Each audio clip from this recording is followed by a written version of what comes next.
todo lo que tiene que ver con nuestra forma de pensar, que es algo que, bueno, obviamente es tan parte de nuestra humanidad, siempre me ha interesado, sobre todo cuando veo que a veces el pensamiento, que es uno de nuestros grandes recursos, se convierte en uno de nuestros grandes problemas.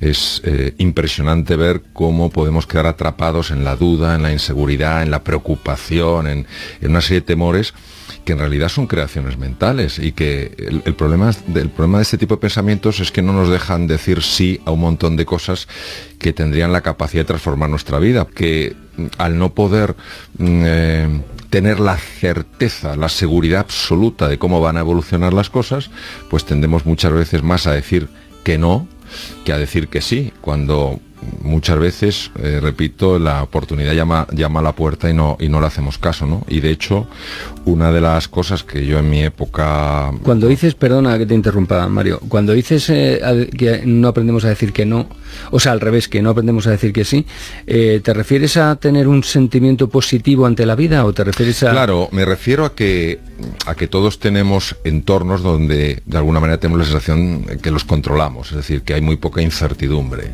sabemos exactamente o de forma bastante clara lo que va a ocurrir, y cuando a nuestra vida pues llaman una serie de oportunidades, una serie de nuevas posibilidades, al no poder predecir exactamente lo que puede suceder, pues cuando conoces a una nueva persona o empiezas un nuevo tipo de actividad o decides viajar a otro país, como no sabes exactamente lo que va a pasar, y ante esta obsesión que muchas veces tenemos ante la certidumbre y para nada queremos lo desconocido, cerramos oportunidades. Y sí me gusta decir que el cerebro es especialmente creativo cuando lo llevas al límite. Es decir, desde cuando intentas controlarlo todo, cuando intentas manejarlo todo, saber con certeza, con seguridad cómo van a acabar las cosas, el cerebro opera de una forma tremendamente limitada. Cuando dejas que esa oportunidad te lleve a zonas inexploradas dentro de lo que es sensato, te lleve a zonas donde a lo mejor no tienes experiencia, obligas de alguna manera al cerebro a que busque soluciones que antes no ha tenido que buscar. Bueno, y sobre todo enriquecer tu vida, ¿no? Naturalmente que sí. De sensaciones y de vivencias. Sí, y ¿sabes lo que pasa, Juan Luis? Que yo creo que al final es un poco cómo contestamos a lo que Einstein decía que era la pregunta fundamental. Un hombre tan enamorado de las preguntas como él, en una ocasión dijo que había una pregunta esencial y que dependiendo de cómo contestaras a la pregunta, así vivías tu vida. La pregunta que Einstein consideraba fundamental era la siguiente: ¿vivimos en un universo amigo o en un universo hostil?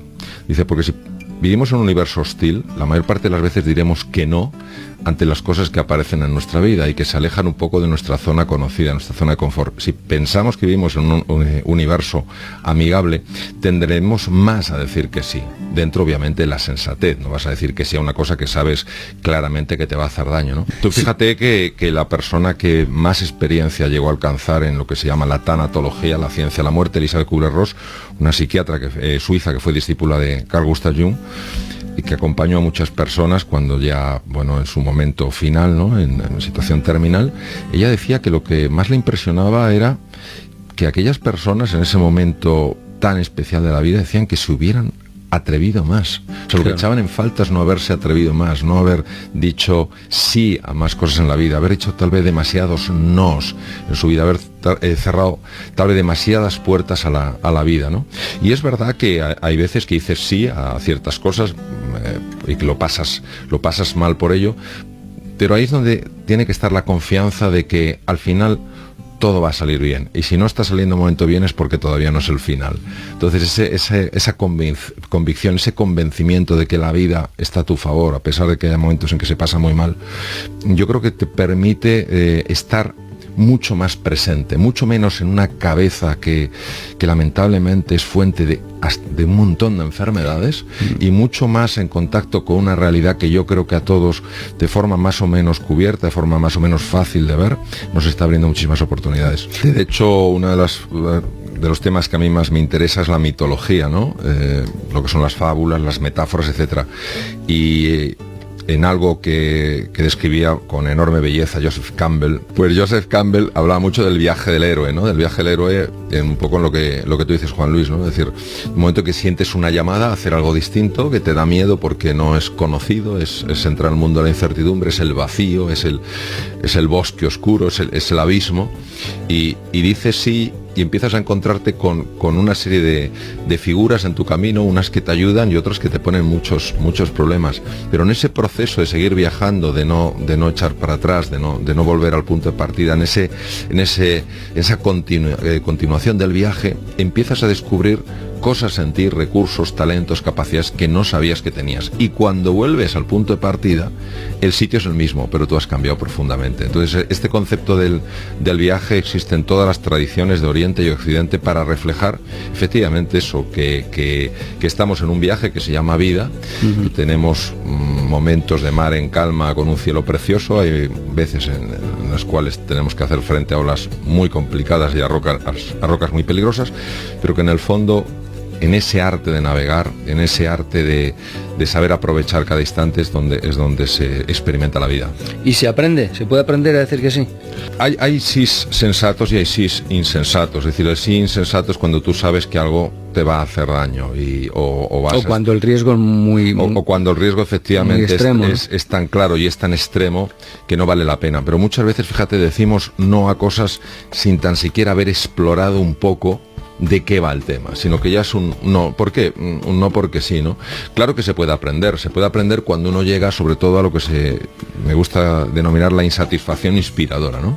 Cuando hay algo en tu vida que quieres que cambie y esa insatisfacción no es... que te hace dar exacto, no es solo un motivo para la queja, sino es un motivo para moverte. Y ese movimiento es siempre hacia adelante, es un movimiento hacia campos nuevos, hacia descubrir nuevas oportunidades, conocer nuevas personas y por supuesto, y aparte que este viaje es una cosa que dura toda la vida, desde que nacemos hasta que morimos, y por supuesto que se puede aprender. Es más, cuando se va adentrando uno en ese campo, llega un momento en el que el aprendizaje es tan enriquecedor que ya te cuesta quedarte en la zona de confort y entiendes pues que la vida es un perpetuo cambio y que si hay algo... Y que es mucho más divertido. Exacto, y que es mucho más divertido porque dejas de estar obsesionado y apegado con el control, con la certeza, con la seguridad, que es imposible alcanzar eso es un absurdo, porque por cuidadoso que seas, la vida a veces te sorprende de formas muy llamativas, ¿no? Pero ese convencimiento, esa fe de que el mundo se puede expandir, de que hay oportunidades que existen y que no vemos, me parece esencial. Ahora, si no tienes esta fe en la vida, es decir, si crees que vives en un mundo hostil, si crees que estás en un campo lleno de minas, ¿para qué vas a caminar? Necesitas una confianza fundamental en la vida. Sobre todo el caminar por la vida creyendo que todo es una mierda, que todo es peligroso, que todo te va a hacer daño, qué horror, ¿no? Qué pena, qué tristeza, ¿no? Sí, y además eso, fíjate, que es más frecuente de lo que pensamos. De alguna manera vamos construyendo una armadura porque nos sentimos en peligro, y llega un momento en que esa armadura tiene fundamentalmente tres efectos muy negativos. El primero es que nos ahoga, porque nos va estrechando nuestro mundo. Entonces la sensación de ahogo, ¿no? La palabra angustia viene de angosto, es decir, de ahogarse, ¿no? Ansiedad, angustia, etcétera.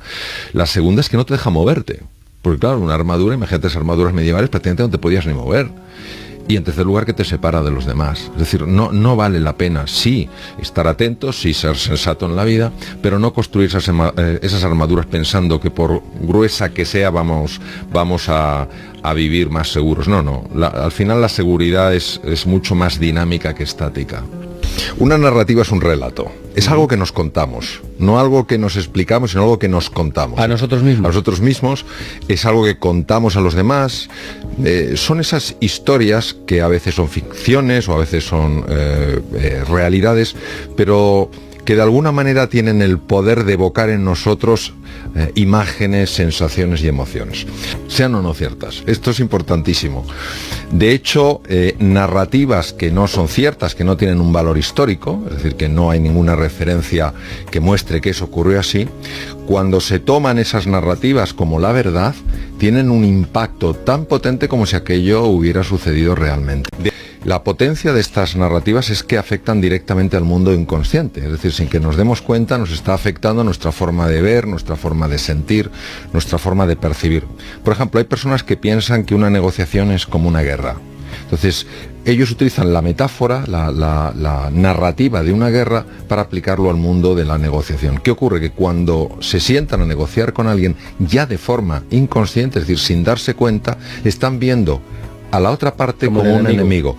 Y cuando en todo proceso de negociación, que es tan importante pensar no solo en lo que tú quieres, sino en lo que la otra persona quiere, es decir, se trata de alcanzar un win-win, los dos podemos ganar, podemos ampliar la tarta. Cuando una persona vive en esa metáfora, bajo ningún concepto ve ningún sentido en intentar entender la posición de la otra persona. Y esto está o a la defensiva o al ataque en demasiada agresividad. Absolutamente. ¿No? Incluso cuando la otra persona intenta un acercamiento real, un acercamiento auténtico, porque ve que se puede llegar a un punto en común, siempre es evaluado eso como una estrategia, como una técnica oculta para manipular, con lo cual consigue el efecto contrario. Hay narrativas que son muy útiles, por eso hay relatos de ficción y hay fábulas, historias que han elevado el ánimo de las personas y les han ayudado a hacer con mucha más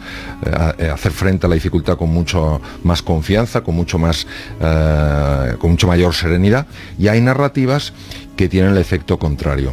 Tú fíjate, por ejemplo, una cosa tan sencilla y además el impacto en medicina. Imagínate que voy en el metro, es un día complicado, lluvioso, voy mal de tiempo y en ese momento alguien me pega un empujón por detrás, dentro, en el vagón del metro.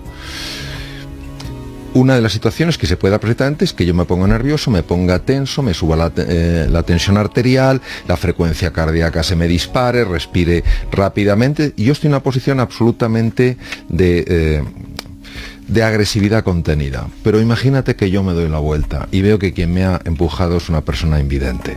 Fíjate cómo en ese momento inmediatamente baja la tensión arterial, la frecuencia cardíaca se normaliza, toda la violencia desaparece y lo que me importa en ese momento es que no se haya hecho daño. La pregunta es, ¿por qué se ha producido este cambio si el hecho es el mismo? Porque la narrativa es diferente. En el primer caso, lo que yo me he contado a mí mismo de una forma muy rápida es... Ha venido un tío, me ha pegado un empujón, ha venido a fastidiarme. Pasan de mí, no sé qué, la gente es tal, la gente es cual, tal cual, y en el otro es una narrativa diferente, es no me han visto. Esto es importante porque hay que plantearse bajo qué narrativas vivimos. Entonces, esa pregunta de qué me estoy yo contando cuando cometo un error. ¿Qué me estoy contando cuando no consigo las cosas?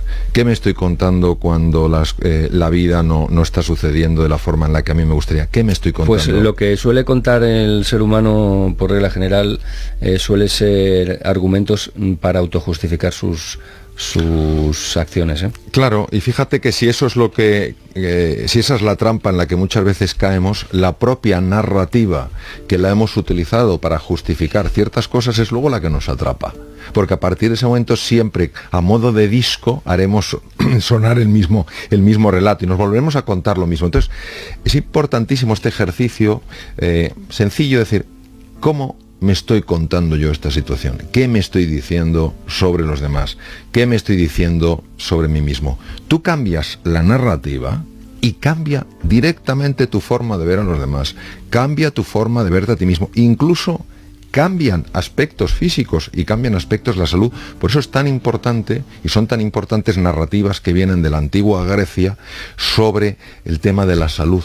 Cosas que se cuentan, cosas que se transmiten y que pueden ayudar a personas que están enfermas a contarse cosas distintas respecto a su enfermedad. Fíjate que estudios, por ejemplo, la Universidad de Harvard, que es la pionera en el mundo en estos estudios, que está en Boston, Estados Unidos, muestran que entre el 60 y el 90% de las consultas a médicos generales tienen que ver con emociones tóxicas. Claro. Emociones tóxicas que muchas veces son consecuencia de formas particulares de narrarnos las cosas. Yo te voy a poner un ejemplo, una persona que diagnostican un tumor maligno, una buena persona, pero que cae en la siguiente narrativa: ¿por qué a mí? ¿Por qué a mí? Yo soy una buena persona, ¿por qué a mí? Porque empieza a contarse las cosas como si hubiera que buscar un culpable en que aparezca una patología tumoral maligna. ¿Qué ocurre con esa persona? Que esa persona, por su propia narrativa, empieza a generar muchísima frustración. La frustración se transmite en un cambio químico muy notable en el organismo. Ese cambio químico, específicamente el generado por la frustración, la desesperanza, es decir, estas preguntas que nos van envolviendo, nos van atrapando, esos cambios químicos son específicamente negativos para la lucha contra los tumores, porque tienen la capacidad de bloquear el sistema de defensa. Porque, claro, el problema de estos relatos es la tendencia a proyectarse en el futuro. Claro. De hecho, los relatos limitantes se llaman autoprofecías, que se cumplen, ¿no? Y una persona es mayor y está viviendo bajo el mismo relato, sí, bajo la misma narrativa, bajo la misma metáfora que un día incorporó en su vida. Pues muchas gracias, Mario Alonso Puig. Muy interesante, como siempre, todo lo que nos has contado. Y déjame 2 euros, voy a sacar una Fanta. ¿Vale? Vale. Venga. Muy bien.